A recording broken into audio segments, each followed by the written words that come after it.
So yeah, I'm just going to be sharing this around with the other master's student, James. It's lovely. Yeah. Cool. All right.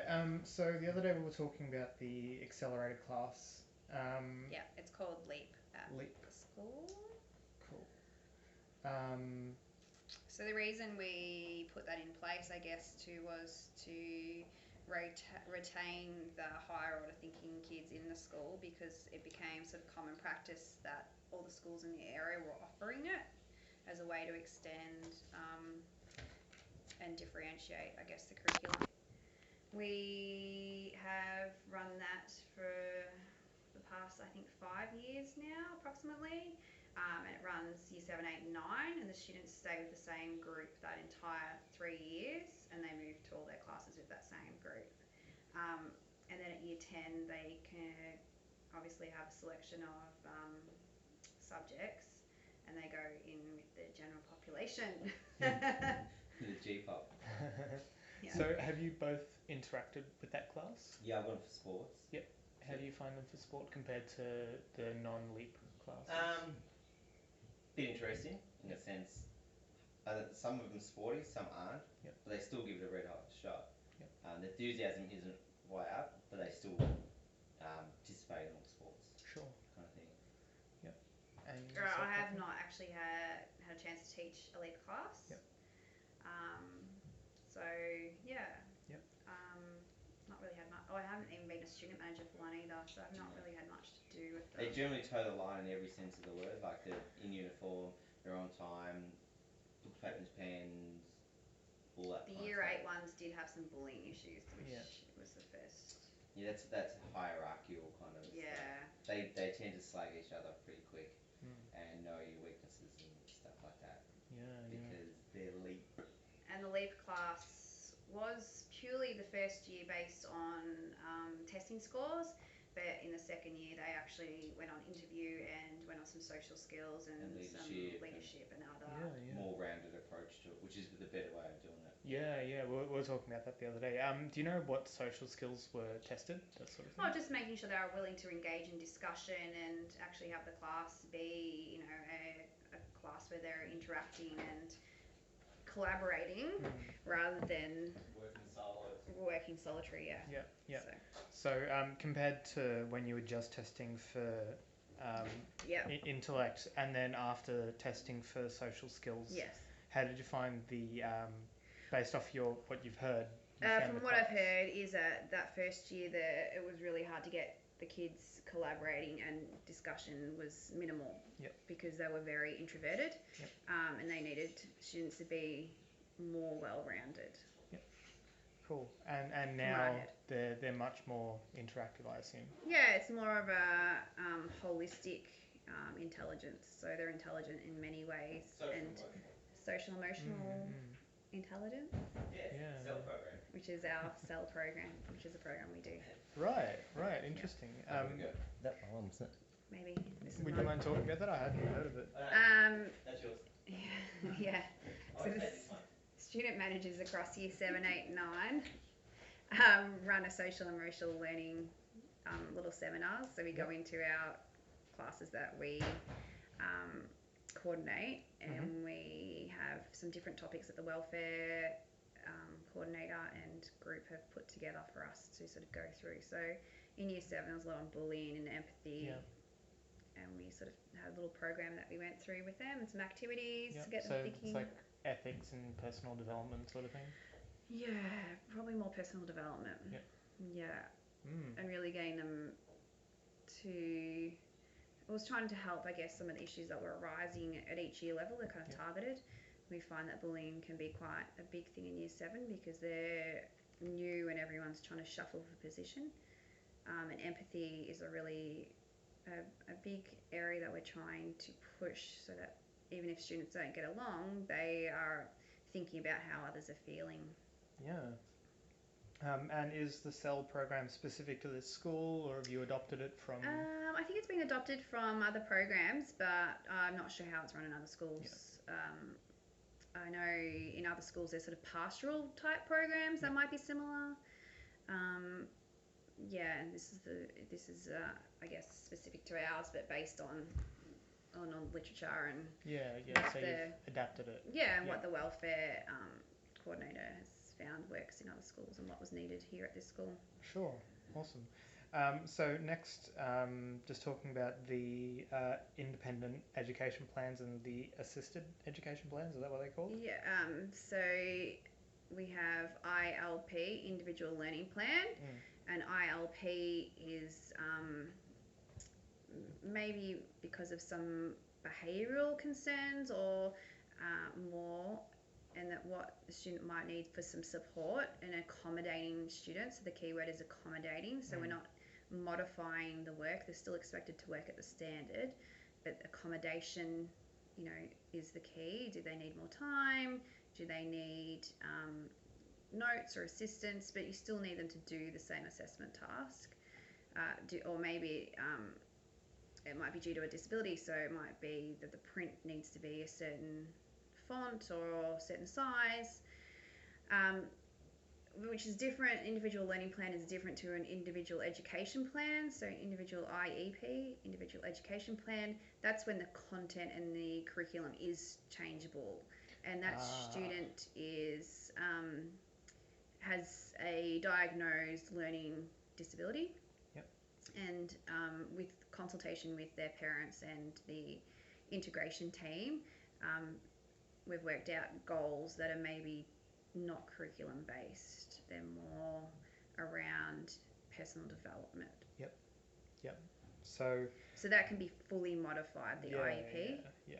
So ILP, individual learning plan, is the one where you're just accommodating for special needs. For special needs, whereas IEP is actually personalising the content to suit the student. Personalising and goals. And it's completely their report that their parents get is a completely different format from the other students. They're not VALS graded at all. And a goal could be simple as is organised in class or interacts with other students in an appropriate way. Not necessarily curriculum based. And how long has it been in the school in this format, do you know?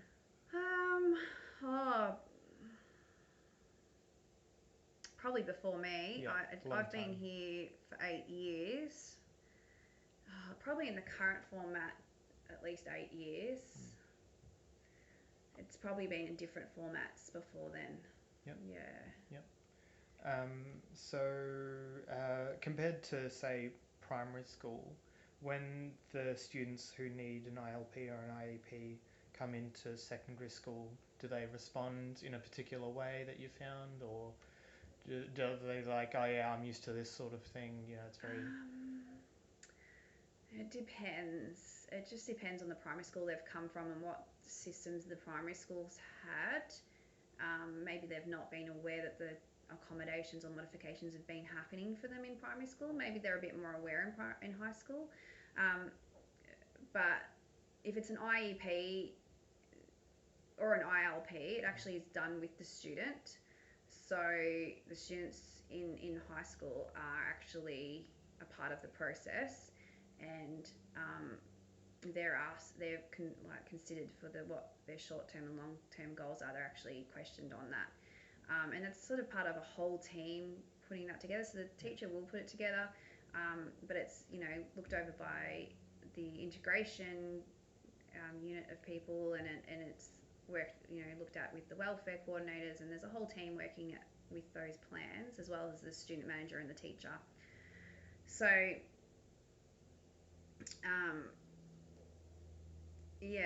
I guess it's a whole team sort of working on it. It's not, and usually the student is incorporated in that process. So it sort of depends, I guess, what's happened in primary school. I'm not 100% sure. So the other day at parent teacher interviews, we did have those two students who were very self-aware of their issues, and they were very good with talking to you and their parent about what they needed done, what they didn't want done. Have you had any students that have been really difficult to figure out what they need? Yes and no.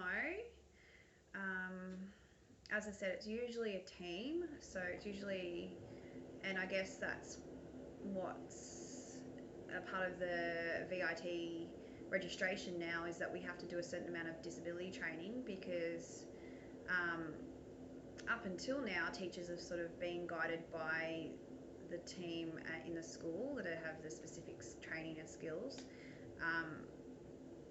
But now we're sort of being involved more and more in the planning of these plans for students. So it is going to be interesting how the VIT registration requirements of having disability awareness and disability professional development will actually help us in planning these, if that makes sense. Yeah. And so, I mean, you're the Year 8 coordinator, so Year 8. Yes, because I'm the Year 8 coordinator, I probably have maybe a little bit more understanding of this than the average teacher. Yeah.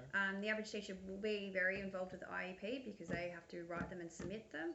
The individual learning plan, though, is that is a little bit more specific to being a student manager. Yep. Yeah. Yep. So. And that will be the individual learning plan is. Because it's not content specific, it's just accommodations. Usually the student manager would do that and send that out to all the teachers to follow as a guide, where the IEP is specific to that subject and the content, so a classroom teacher would complete that and then submit that. Yep. So yeah, the IEP couldn't really be like a general student manager. Yeah, so have you noticed any difference between 7, 8, 9 and 10 about how the students respond or utilise their learning plans or education plans? I guess it's more a tool for the teacher than for the student. And it's more a guide for the teachers on how to report on the student and assess the student and accommodate the student. So it's probably not really a guide for the student, as in the student's sort of involved somewhat with putting it together, but it's probably not at the forefront of their mind in everyday schooling. Yeah, that makes sense. Cool. So next up, we were talking earlier about the general capabilities documents. How much do they influence your pedagogy and your class content? I guess because the Australian curriculum is just being rolled out, we're still going through our curriculum planning. In science, we have curriculum planning teams, so that we are all aware of what each other is teaching at what year level and if we're meeting the capabilities. So I think we're at the point right now across the school in making sure that we are hitting the capabilities and we are including them in our curriculum planning. So that's sort of this year's, I think, aim for the school is to make sure that we're doing that and hitting that as it's sort of being rolled out. Sure. Yeah. Sure. Cool. So I guess this is part of the ILP, but how do you guys manage non-English speaking background students? So that is another whole area within the school. So we have a coordinator of sort of the EAL, ESL students. So if they need to have gone, students coming from another country need to be assessed on their ability to speak English, and if that is low, then they go through a sort of English crash course schooling external to the school before they are accepted into the school. And then they're monitored and assessed by their liaison within the school and the teachers. So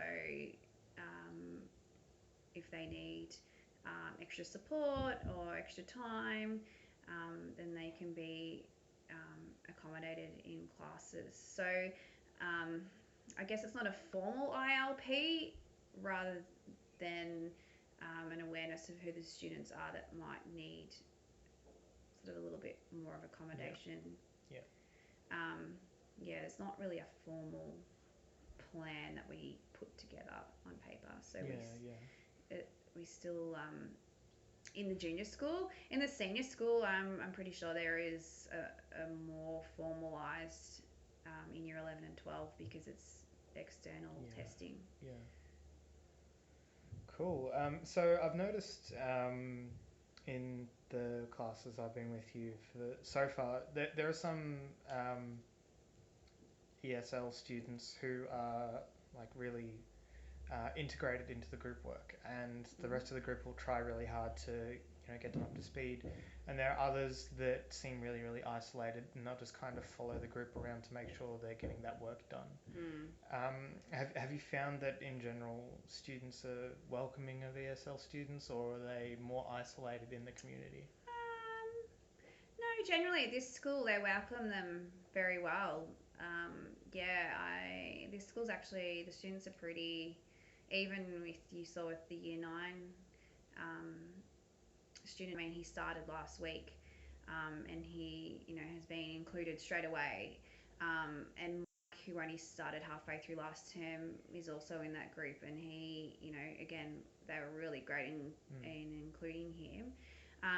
The year 10 class with who started last week as well, probably less integration just because we haven't had the chance to do the group work. So I find group work does sort of force them to get to know each other, and they're very, the kids here are pretty great at including. So not huge issues. Although in saying that, I think a student has returned back to their country of origin and had not really had a great experience in Australia in general. Sure. So that's more of their own personal thing rather than how the other students are treated. I think the other students just sort of include and view, and if they're willing to get involved, then the other students will continue to include. I think that's true with any student coming into the school who's new or maybe is viewed as being different. If they're willing to integrate and be a part of groups and interact, then students bring them straight in. So I mean, that's the big issue from year 7. If students don't sort of do that and then they don't make friends, we're sort of stuck in a hard place because we can't make people be friends with people. So that's where the CEL program comes in, where we're trying to make them resilient and give them skills so that the students can. So that crosses over to ESL. It sort of crosses over to anyone that's new in the school. So the CEL program actually incorporates making connections with other people, networking, that sort of thing. Yeah, very much. And that empathy and being aware, that student has no friends or has just moved to Australia, or English isn't their first language and they might be struggling. So there's a whole lot of different scenarios. Cool. So moving on, how does the school treat discipline? Are there policies in place that you have to follow, or in the classroom, can you sort of do it yourself until it becomes more serious? Yeah. So with discipline, there's nothing that you ever have to do, because you are, it's your duty of care. You're responsible for the class. It is your decision. But in saying that, there is many policies, there's many strategies, there's many steps, there's much support when you need to use it.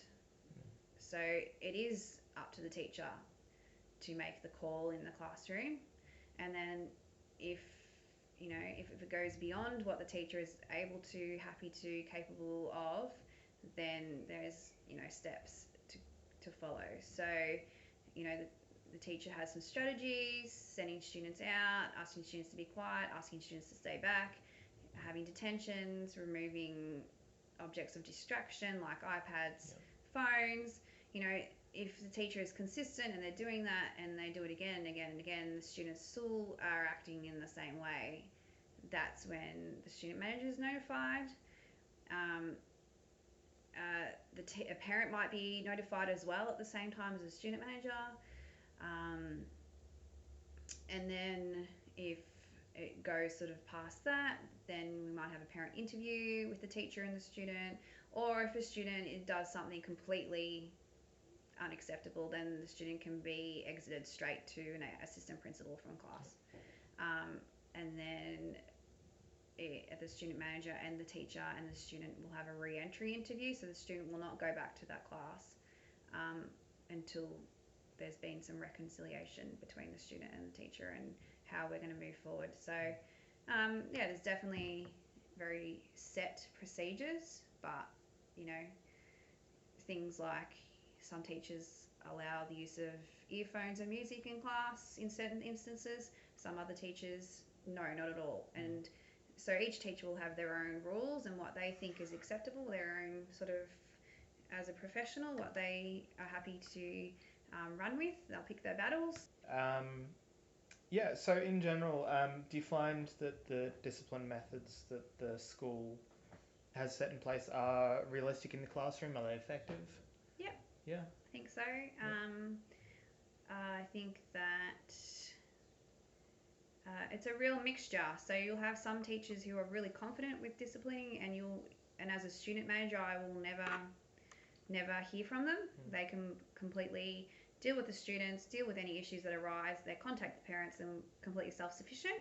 And then I'll have other teachers who maybe aren't as experienced, or maybe have less tolerance, and they might call on me earlier than another teacher would. So it's really individual. Yep. But as a student manager, my job is to support the teacher no matter what. Sure. Do you find, have you, in your 8 years here, have there been teachers in the past who have had particular difficulties using the school's discipline system? Has anyone gone on to their own thing, or inappropriately punished students, or is it pretty much? I have heard of there being an issue once, and that was before I arrived at the school, and the teacher had a mental breakdown, as far as I could understand, and was actually, their VIT registration was disqualified. Yep. It wasn't more about discipline, it was more about being not being inappropriate, but just teacher wasn't following what was expectations. Yep. So in general, teachers just not a problem. Yeah, I mean, you just couldn't do anything that would be unprofessional in this day and age, because the students know their rights. Yep. They're not going to put up with something that's completely unprofessional. Yep. The teachers would never in this school do anything that would be outside of the normal expectations. Yep. Sure. Yeah. And in general, you were saying, as a student manager, your duty is to be supportive to other teachers. If teachers have problems disciplining their students, or as you said, having mental breakdowns, that sort of thing, is the staff community very supportive of that sort of thing? If a teacher says, such and such person. Yeah, definitely. And I guess part of a student manager job is, you're in charge of the students, but you do work with teachers, and you have to at sometimes maybe make suggestions of what they could try, because the student. So you could suggest, I saw this student last year in year 7. They were the same. They're acting the same way that they're acting for you, and this is what the teacher tried. Maybe you can try that. So definitely, as a part of my role, I found more and more that I'm having to put suggestions for strategies to teachers, not only to students. But then obviously I would follow up with the student and say, this is what the teachers asked you to do, this is a strategy they've tried with you, and yet you've continued to not do this, and what will be our goal in the future. So get to see both sides of the coin, I guess. Aboriginal heritage of the school. So walking around, I haven't seen any mention of Indigenous Australians or anything, which is, some schools do, some schools don't. Maybe you guys don't have the information. Do you have any programs that educate the students about, specifically Indigenous Australians? It is a part of the Australian curriculum, and so it does sort of flow throughout different subjects. It probably is a bit hit and miss. Yeah, it's probably mostly in history, It's I imagine. not, yes. although in science and even in health and foods, in health and in foods, so Indigenous cookery. So there's sort of elements through it's meant to follow throughout the Australian curriculum. But in saying that, I feel like it is a bit hit and miss. It maybe isn't linked clearly for students in this school. I have been at another school that was in a different. It was in Australia, ACT, so Canberra, and they had a very strong Indigenous program. They had a lot of Indigenous students at the school. And before every assembly, they'd be welcomed to country and it'd just be acknowledged, the land that we're standing on and so forth. And it'd be mentioned, culturally sensitive as well at all points. There's probably not as overtly shown at this school. Like, we don't really have that at our assemblies. We don't really have a large Indigenous population at the school. Yeah, I think on the my school website you've got 1%. Yeah.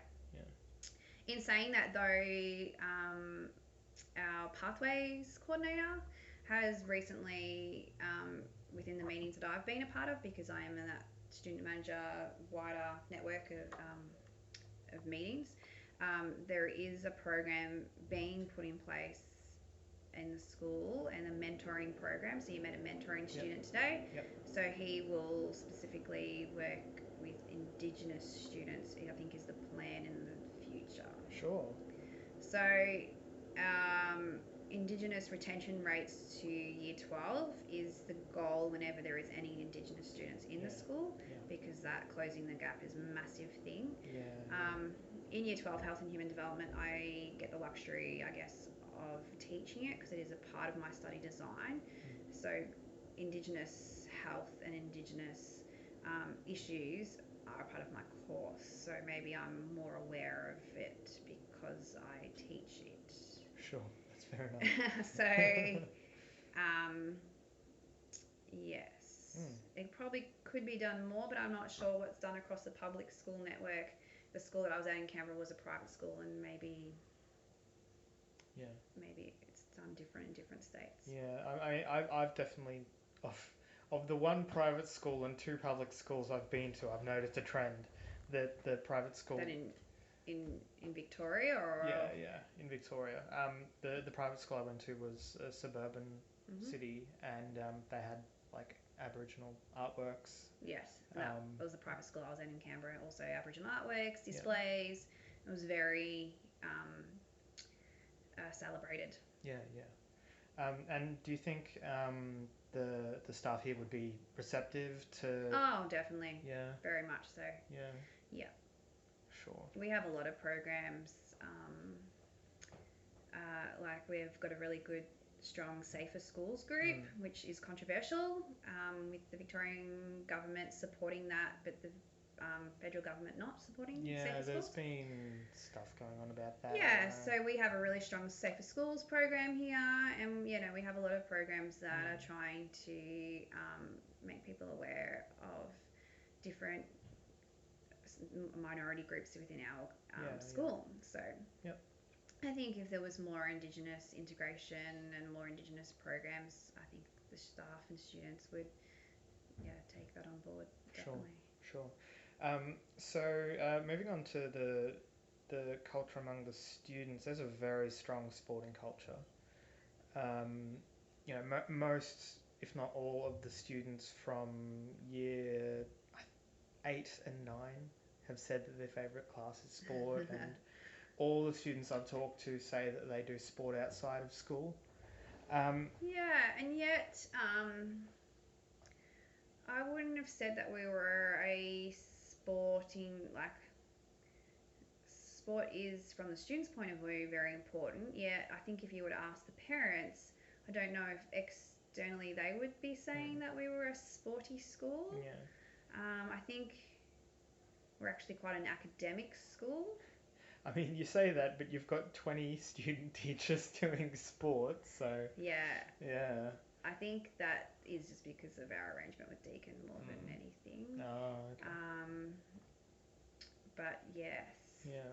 So maybe it looks like it is a sporty school, but in terms of, at year 10, we had massive numbers electing to do science, like multiple students doing multiple sciences. So there's actually been a decline in technology and arts. Right. And actually there's been a loss of staff in technology and arts, and there's been this real push for maths, English and science from student elective choices and from parents and from the administration in general. I definitely did notice that. I've been asking the year 12 classes, and it seems like at that point the students have really diverged in what they really like doing. I don't know whether that's a product of them being able to choose, um, the subjects that they like. So all the people who like sports do sports. Yeah. Or that just, sort of growing out of liking to run around outside. Yeah, a little bit of maturity maybe. Yeah. But this is the first year, for instance, that we have not had any senior foods in this school run.